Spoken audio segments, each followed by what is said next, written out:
urban legend na to, dito mismo nangyari.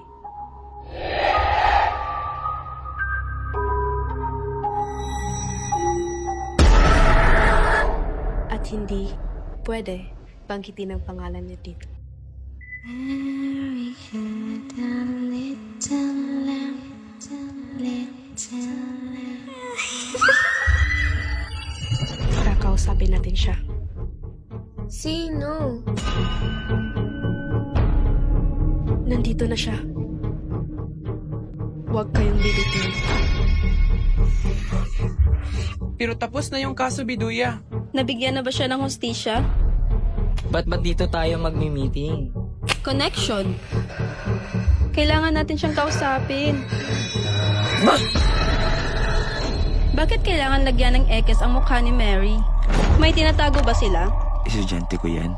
Hayaan mo sila. May gusto siyang sabihin sa akin. Kailan mo pa ititigil tong kabaliwan na to?